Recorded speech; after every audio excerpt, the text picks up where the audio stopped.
Assalamu alaikum and welcome to Harborne Islamic Study Circle HISC Seerah session 99. Alhamdulillah, Allah has allowed us to get to session 99. We started many months ago, and here we are, session 99, where we're recapping, well, not recapping, but just looking at different aspects of the Battle of Badr. And today and next week, inshallah, we will be looking at some of the miracles associated with the Battle of Badr, some of the lessons that we can learn for ourselves today, and the consequences of the Battle of Badr. And because it is such a huge event, we have spent a lot of time discussing the Battle of Badr. I think today maybe the 12th session we've talked about the Battle of Badr. The other things that have taken a lot of time in the Seerah are the Isra wal Miraj and the Hijrah. But I think the Battle of Badr is probably the one event that has taken slightly longer than even those sessions. But it's a great story. So inshallah, we'll sort of crack on with that. So some of the miracles or extraordinary events associated with the Battle of Badr, we'll just recount, and we've done a lot of those before, but it's good to bring them together. And we find in the Seerah that a lot of extraordinary events encompass a lot of the battles, and the Battle of Badr is obviously foremost amongst those. We obviously know of the greatest miracles that the Prophet ﷺ came with, so which is the Qur'an. We've talked about the splitting of the moon and other minor miracles in the life in Makkah. But here, associated with the battle, we have extraordinary events that Allah specifically refers to. For example, the rain that came the night before. So the rain that differentially affected the camp of the Muslims and the camp of the Quraysh. So on the Muslim side, the rain, it was light, it cleansed them spiritually and physically, and it made their ground beneath their feet firm, not sandy but firm. So it assisted them just before the battle. Whereas on the Quraysh side, just a few hundred meters away, the rain was a heavy downpour. It made the ground quite muddy and treacherous for them, and was in itself demoralizing. Similarly, the sleep that happened the night before, we find that the Muslims, they managed to sleep, and they woke up refreshed, and they woke up sort of with that sort of energy and zeal ready for battle. I mean, this is a major battle. This is a major event. Many of them felt that they would probably die, yet Allah allowed them to sleep. I mean, how amazing is that? And in the sleep, we find that the quantity of the enemy was differentially displayed on both sides. So again, the night before, we find that the numbers of the Quraysh in the eyes of the Muslims was diminished. So they didn't see them as 1,000, they saw them as less than 1,000. And this would give the Muslims a sense of quiet confidence. If they saw the great numbers, they would feel quite demoralized. Likewise, the Quraysh would see the Muslims as being smaller than they actually were. So this would lead to a sense of overconfidence. And this was then flipped on the morning of the battle, just before battle, where the Muslims, they would see the Quraysh as fewer in number. And there's some conversations recorded in the books where one of the Sahabi says, how many Quraysh do you think there are in the enemy over there lining up? And one of them says, there's about 70 or so. And he goes, nah, I think there are about 100, whereas obviously there were 10 times that. And likewise, the Quraysh, they they would look at the Muslims and they would see the 300 appearing as double their own number, so about 2,000. So again, this plays into a sense of demoralization and confidence differentially on both sides. And this is how Allah, played the mind games to the advantage of the Muslims. And obviously one of the greater miracles is that the angels actually descended, and some of them, as we know, from the third heaven. So you had one angel saying, "Giddy up, Hayzun, Aqdim Hayzun," and you people could hear that. The non-Muslims could hear that. The Muslims could hear that. Okay, we talked about how some people died of a heart attack as they were sort of, watching the thing on a mountaintop. You see this cloud of angels and the noises of the animals coming down. So that in itself, it could have been invisible completely, but Allah allowed people to hear the angels as they came. Again, that's such a miracle, and then as the angels are descending, not only could some of the people hear them, but Shaitan himself could see them and see their presence, descending, and then he scarpered. He realized that the game was up. That despite his best efforts, to defeat the Muslims, Allah is now sending the angels and bringing crushing defeat to his evil plans. So the descent of the angels, again, it's a fantastic miracle, at least 1,000, and we know these are the best of the angels as well as the best of the people on the battlefield. Another miracle we talked about was the sword of Uqasha.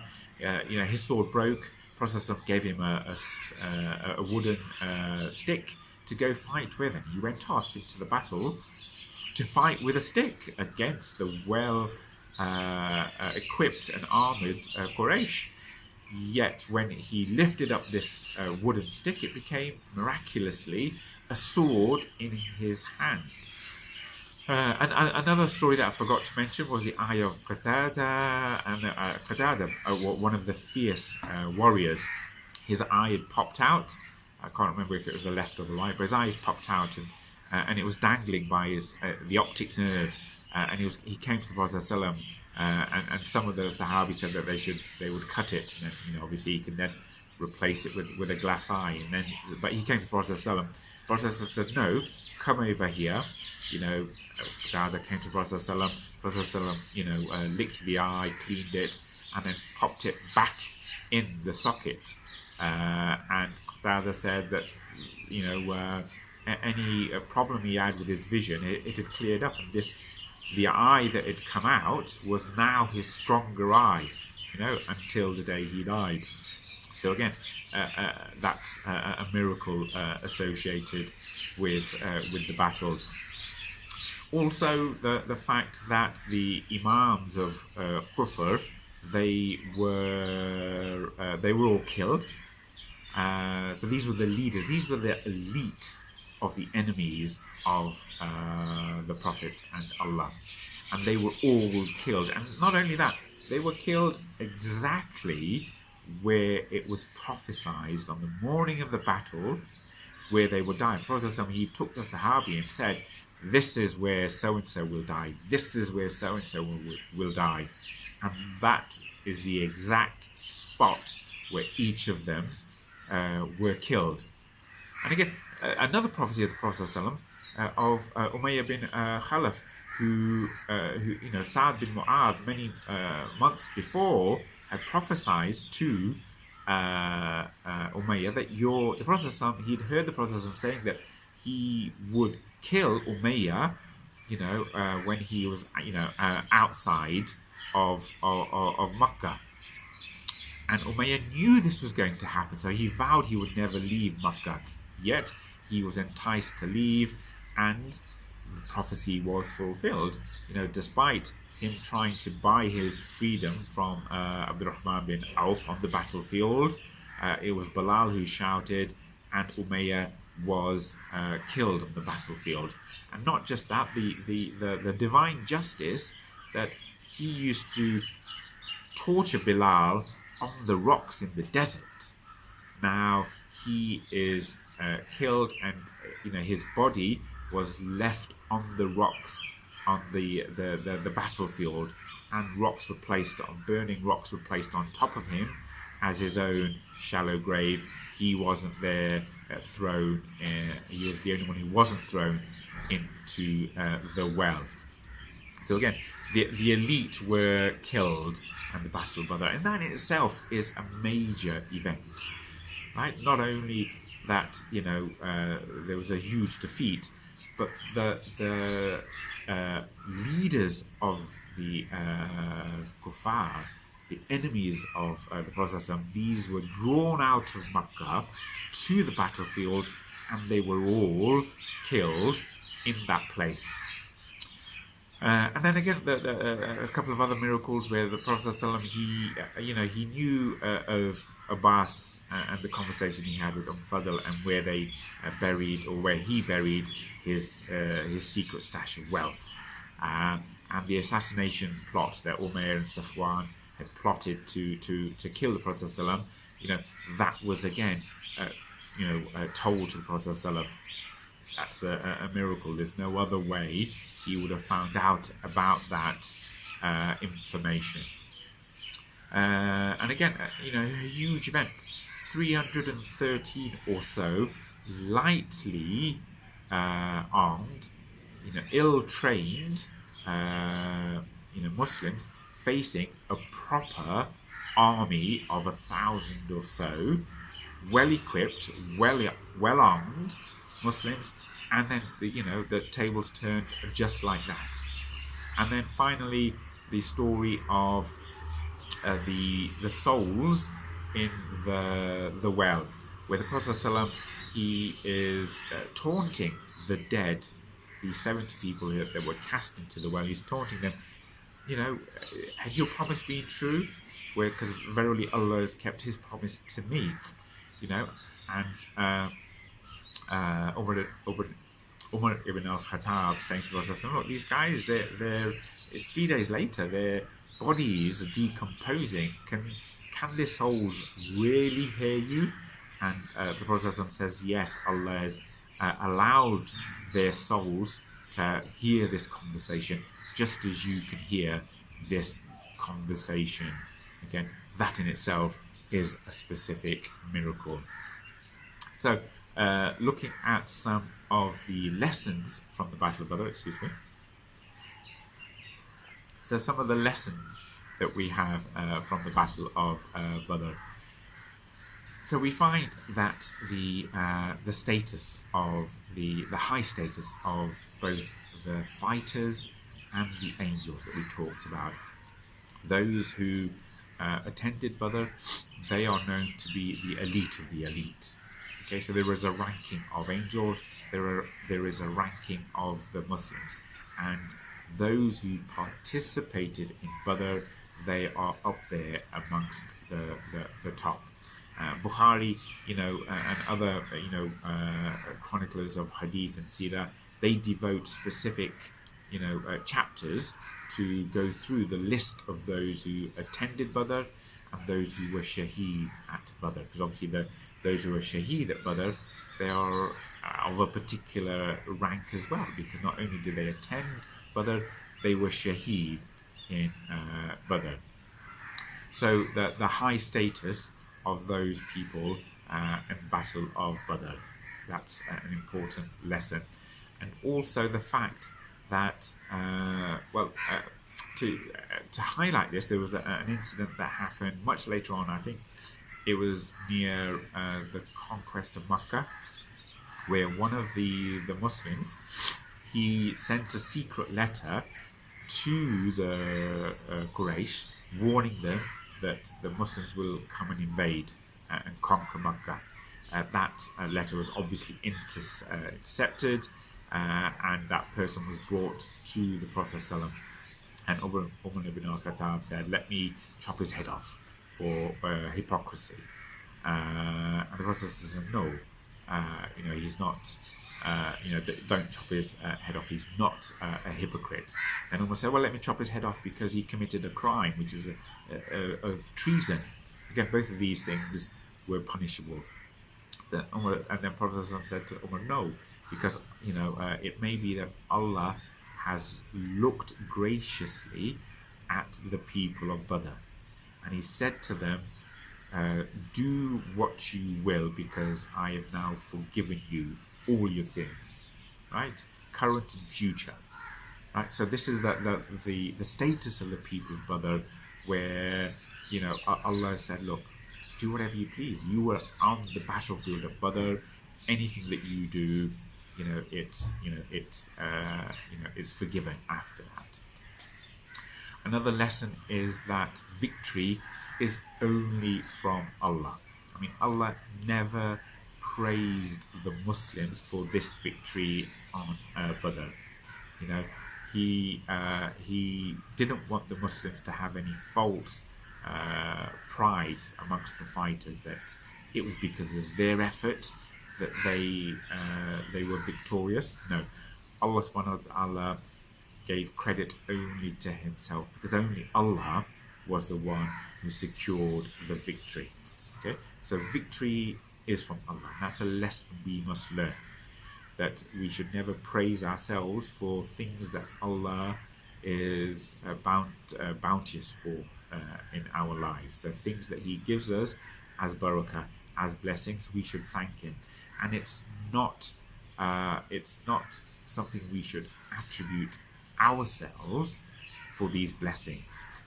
So any victory that it comes from Allah, and we should be thankful for Allah and not to take pride in our own efforts because of that, because ultimate victory is only from Allah subhanahu wa ta'ala. Linked to that is the fact that therefore, if victory is only from Allah, we should only seek the help of Allah. So in all our affairs, we should rely purely we should rely purely on Allah subhanahu wa ta'ala, not seek the help in these types of affairs for people who are the enemies of Islam, the enemies of the Muslims. Right? We should not go seeking primarily as our only helpers, councillors or MPs or the United Nations Security Council. The Prophet, he turned away the mushrik who wanted to fight. Right? So we do not take the help of the polytheists. We only need the help of the Muslims, and we rely on Allah subhanahu wa ta'ala. And even that mushrik became a Muslim, and then he was allowed to join the army. So we should rely purely on Allah and Allah alone. Seek the help of Allah.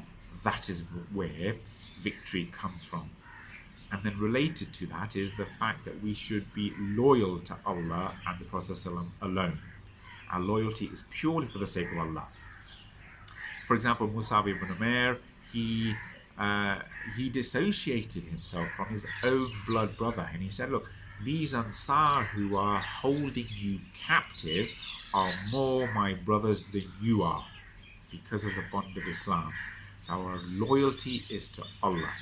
And Abu Bakr's, his son would later say, look, I avoided you on the day of Badr, because I didn't want to come face to face with you, and I didn't want to have that. Whereas Abu Bakr would say, look, if you had come face to face, I would have had no hesitation in killing you, because my loyalty is not to blood, it is to Allah and His Rasul. So the loyalty should be to Allah alone.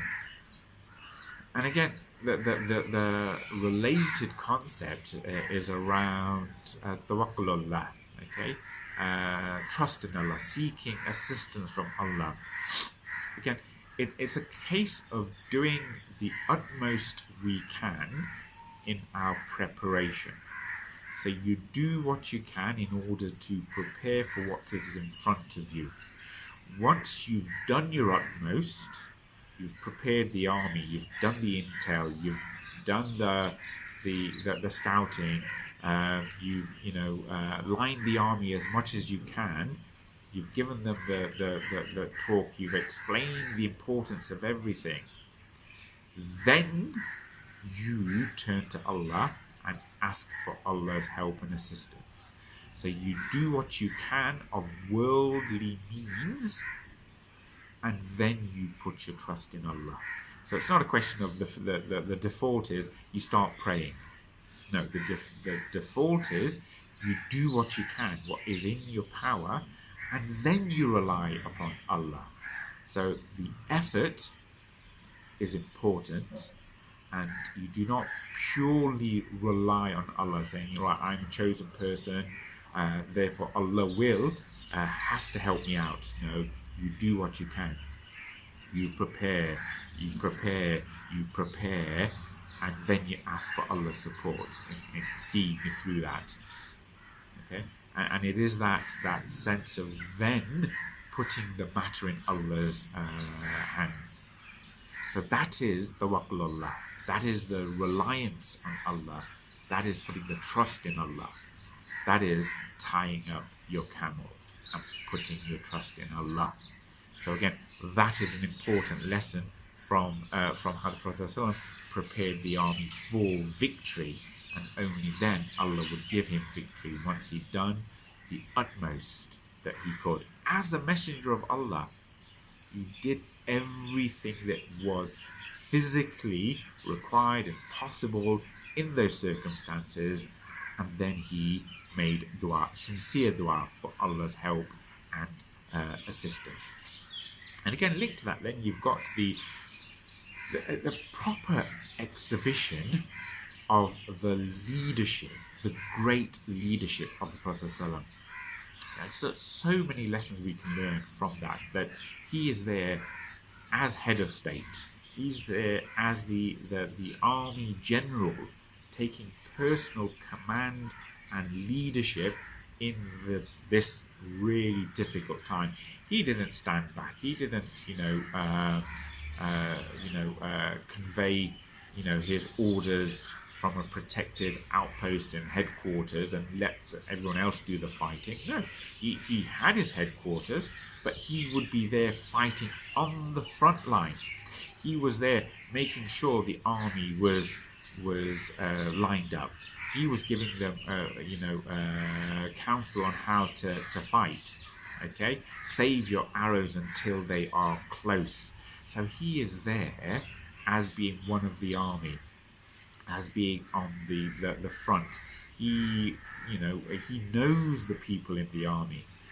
So when he pushed the arrow of the person back to stand in line, and who then sort of bent down and kissed the Prophet's belly. He knew these people. He was there. He's part of the people. He's part of the team. He's fighting alongside them. He's not just one to give orders from afar and let other people do his bidding. He was there doing the personal reconnaissance and the spying. He went with Abu Bakr to the people before the battle, and he was asking the Bedouin, have you heard about the army of Muhammad and the army of Quraysh? This was him personally doing the intel gathering, right? He was the one who was sharing the camel with two others. He was being part of the team.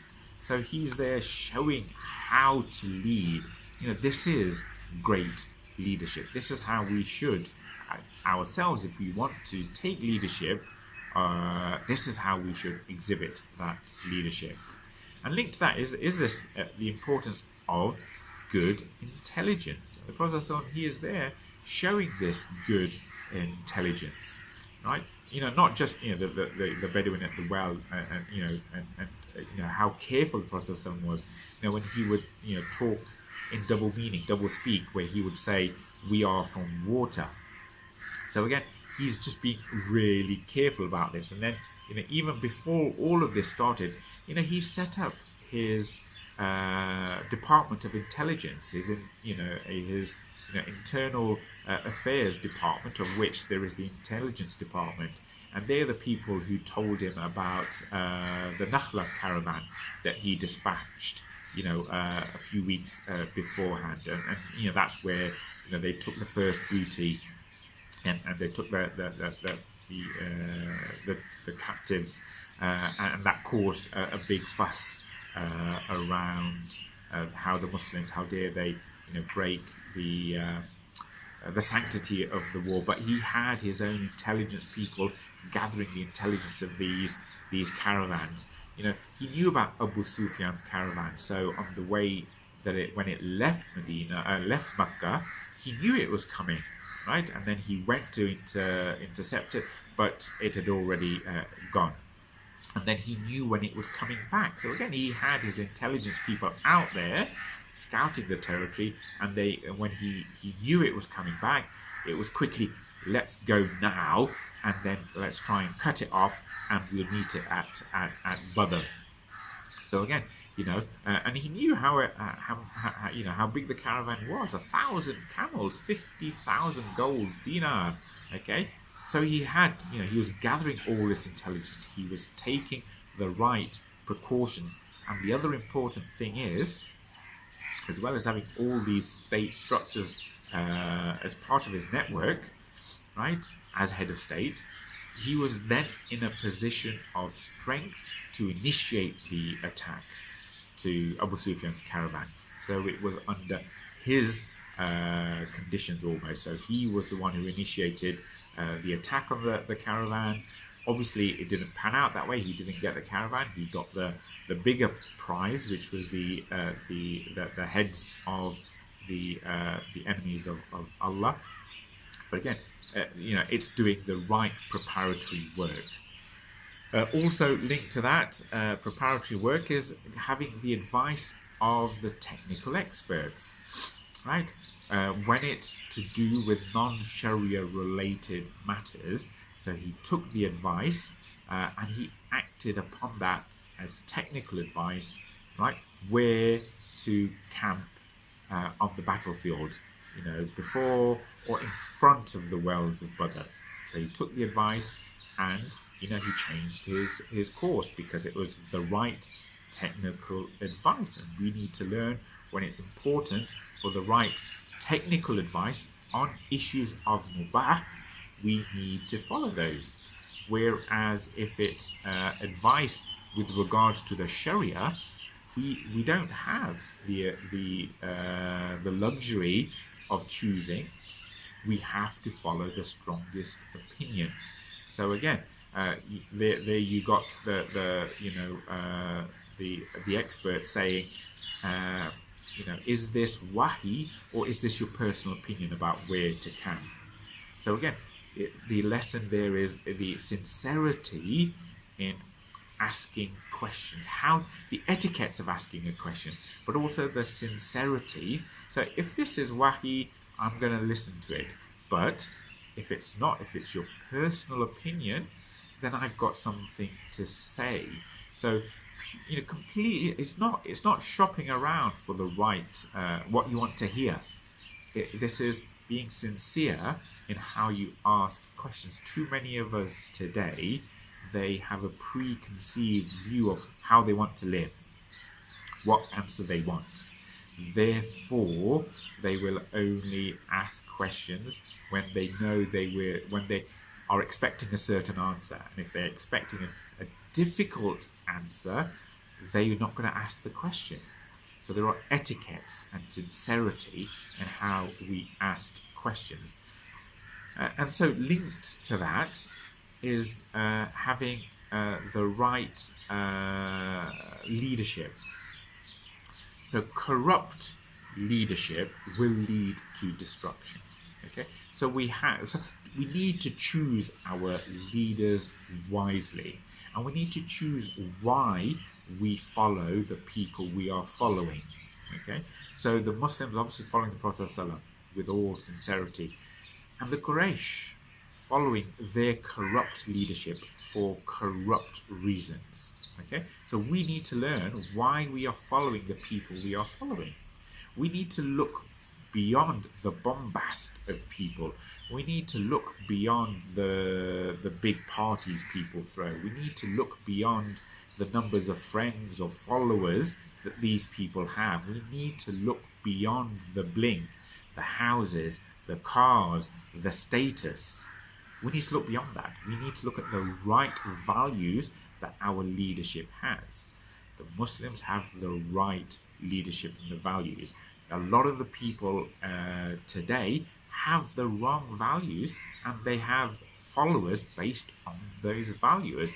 The Quraysh had the wrong values. They had the bling. They had the bombast. They left Makkah in this haughty pride, this sense of arrogance and entitlement, right? But they weren't the right leader. They had the wrong values. These were the people of fitna. These were the people of lies. These were the people of corruption. These were the people who did not return the salam, who would undermine the Muslims. They would undermine the good that the Muslims did. Allah exposed these people as being corrupt. So we need to look at our leadership and see, why are they leaders? What are the values of these people? And there are some people who are motivated by pure hate, right? Like Abu Jahl's pure hatred of Islam. They are blinded by this hate. So we need to look at what these people in positions of leadership have. What are their values? And judge them according to the values of Islam. And if there is any defect, then the bell should start ringing. Actually, we need to choose our leaders wisely. Otherwise, we will be forced into our own destruction. And it's the Aqeeda, the ideology of Islam, that should be motivating us. We should be focused on pleasing Allah, and we should know that only Allah helps. Okay, so the Quraysh, they lived in this world where, in a very temporal existence, where they relied on their bling, they relied on their preparation, they relied on their status, right? They did the maths. We are 1,000. We're well equipped. They're only a few hundred. We will defeat them. So they had this quantitative approach to looking at life's affairs, and they forgot to factor in the power of Allah subhanahu wa ta'ala. Okay? Whereas the Muslims, what motivated the Muslims was on pleasing Allah. That was their focus. That was their Aqeeda. That was their ideology.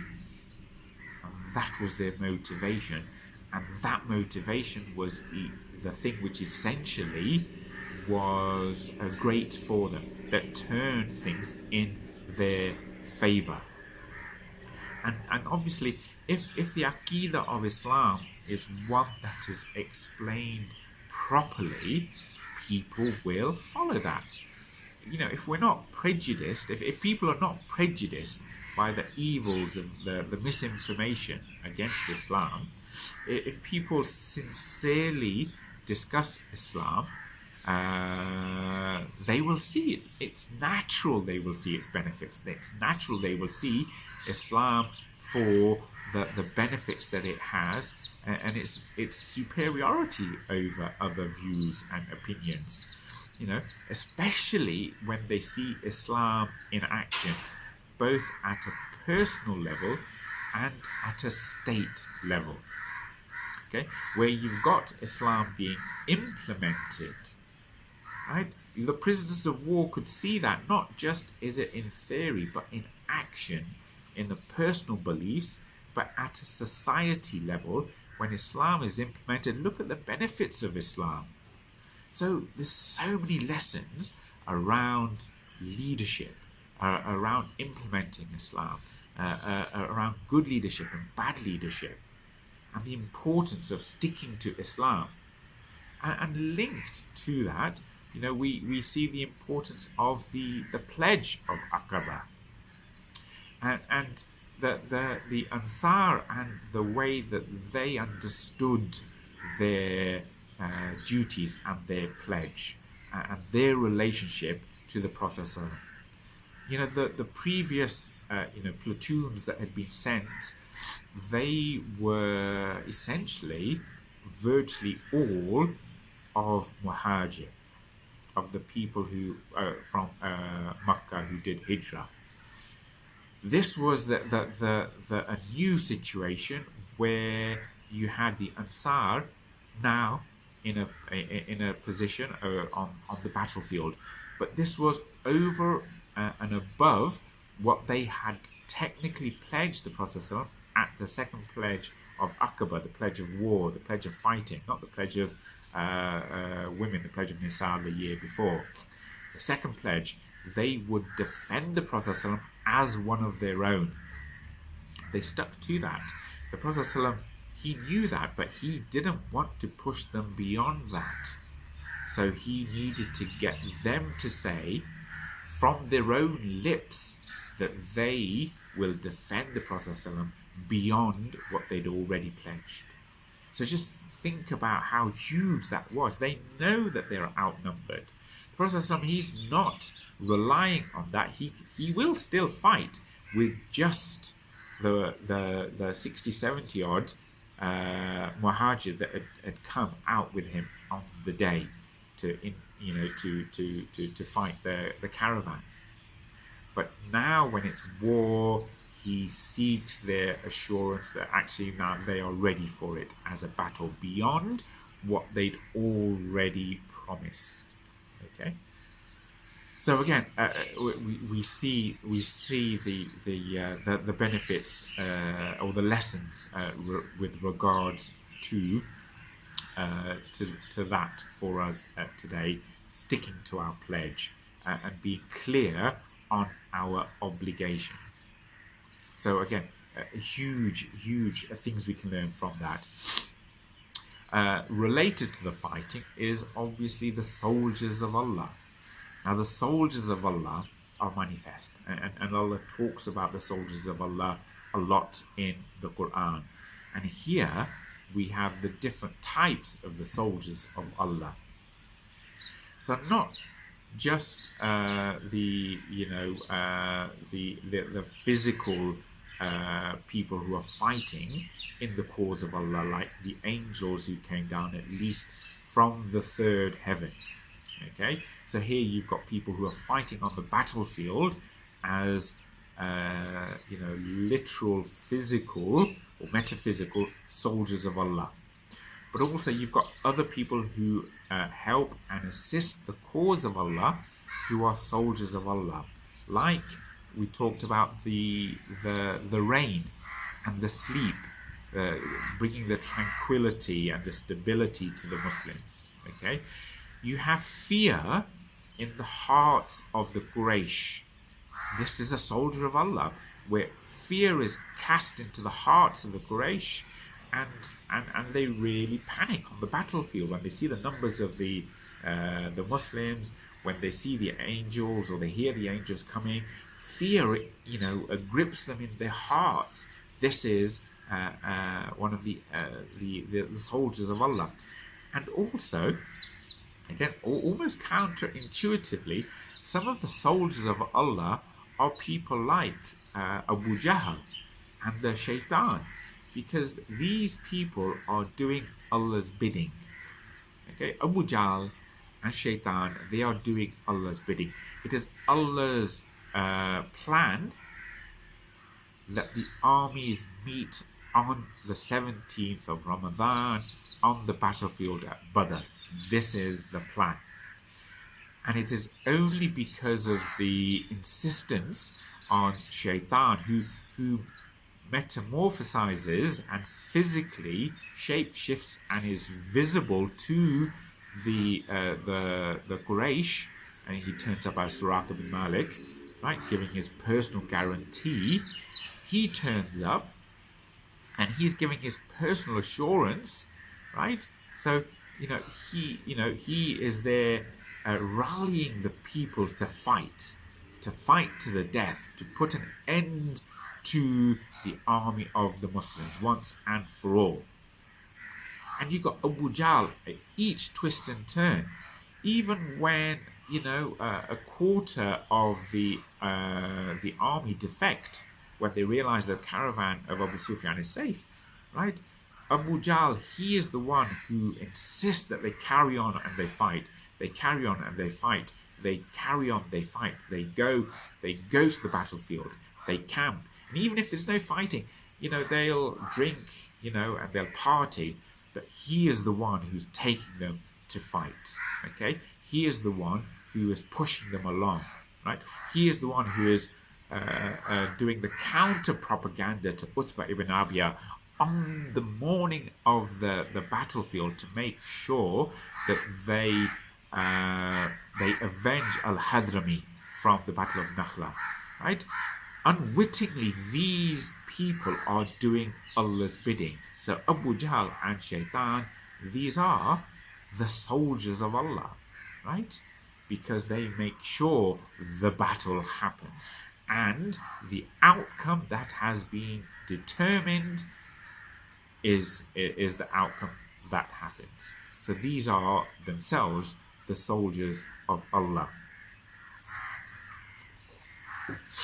So a few other, there's quite a lot of other lessons that I want to get through. But there a couple of others then, and I think we might need to stop there, and then do the rest next week. Another lesson is when the Prophet ﷺ is talking to these people, the Abu Jahl and the others in the well. He's discussing with them as the bodies are decomposing. He's discussing with them in the well when they are dead for 3 days, right? And that discussion, it's not rhetorical. Well, it sort of is, but it's more than that, right? That discussion is not just aimed both at the Quraysh, but it's also aimed at the people who oppress us today, that oppress the Muslims today, okay? And he's saying basically, why are you staying away from Islam? Why are you, being an enemy to Islam? You need to embrace the truth when you have the opportunity before it is too late. Okay? So these people, they had their chance, they listened, right? But they didn't take the opportunity and they didn't listen to the call. They were not open to it and they perished whilst they could have, become Muslim. And now it's too late. So don't miss that opportunity. Take the opportunity when you have the chance. Allah guides whom He chooses, but you need to have that ounce of sincerity. And if Allah sees that sincerity in your heart, He will guide you to the truth. And He will make it easy for you.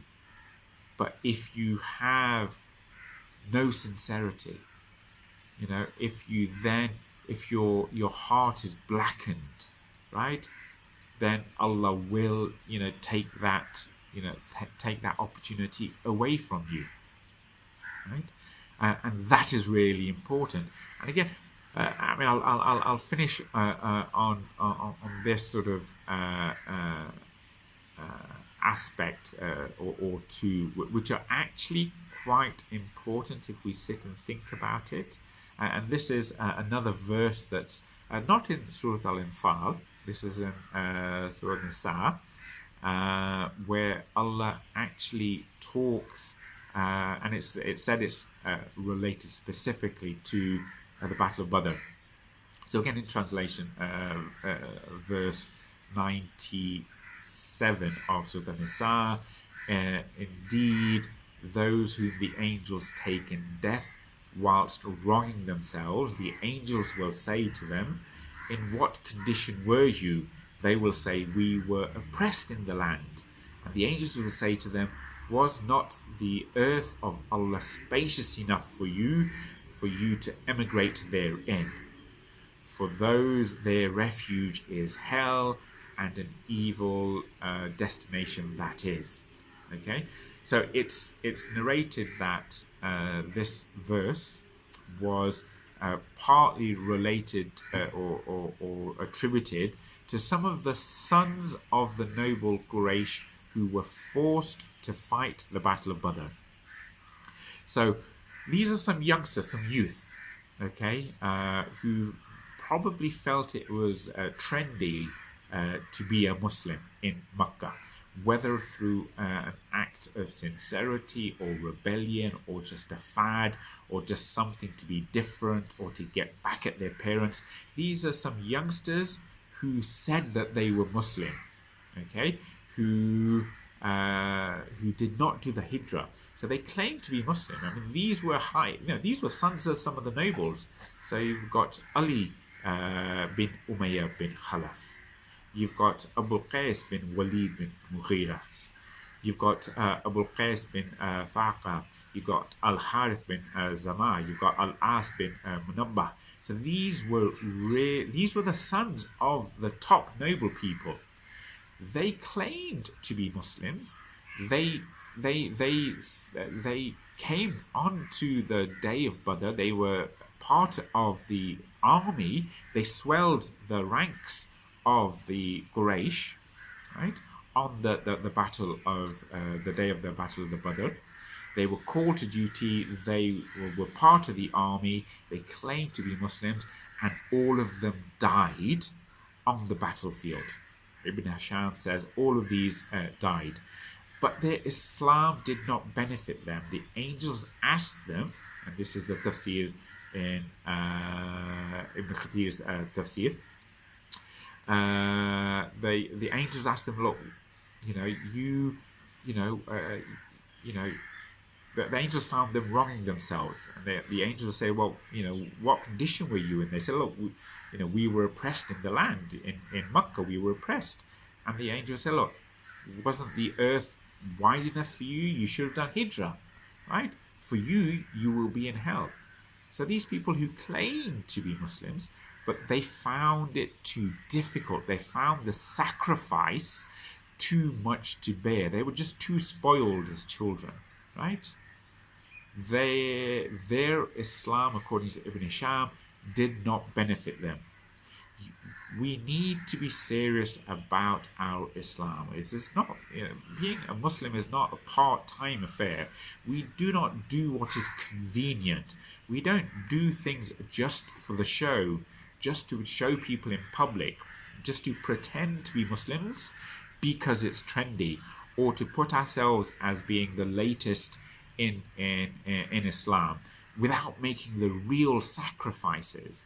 So these people, they wanted the good name of being a Muslim without the sacrifice of being a Muslim. They weren't willing to do the hijrah.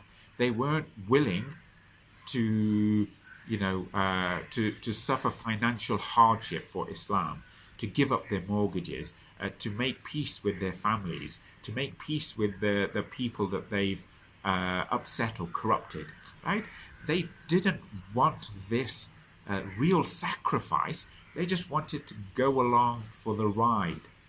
Yet, when it came down to it, their so-called Islam did them no benefit. They weren't willing to make the sacrifice when it counted, right? And so these people were amongst the foremost to be punished. So again, we'll talk more about that. I mean, I'll finish there because there's other aspects of pride and arrogance and the anger of the mushrikeen, how Allah even listens to the du'as of the mushrikeen, and some of the legal lessons that we learn from the Battle of Badr, and how Allah subhanahu wa ta'ala prepared the Muslims unknowingly for the Battle of Badr, through zakah and the change of the Qibla. All of these things, again, more lessons that we can learn from the Battle of Badr. Inshallah, I'll finish those things in slightly more detail next time. as well as looking at the consequences of the Battle of Badr, the effects of the victory of the Battle of Badr for the Muslims and the non-Muslims. So those things next week to round off our centenary, our 100th, inshallah, our 100th study circle on the Seerah this time round. So until then, do remember us in your du'as. Do remember the Muslims in your du'as, especially those who are oppressed. Do learn these lessons from the Battle of Badr. Do go back and look at the Battle of Badr, listen to the tapes, watch the videos, read the books, read the articles. It's such a fantastic event, such a pivotal event. I keep saying this and I keep reiterating because it is so profound. So do take your time and go over the Battle of Badr and learn these lessons, please. Do subscribe to the Study Circle YouTube. Do, as I say, ask any questions through WhatsApp, Facebook, YouTube, any links that you have, and inshallah, we'll continue next week. So we'll finish again as with Surah Al-Asr. والعصر إن الإنسان لفي خسر إلا الذين آمنوا وعملوا الصالحات وتواصوا بالحق وتواصوا بالصبر. جزاك الله خير. Assalamu alaikum, everybody.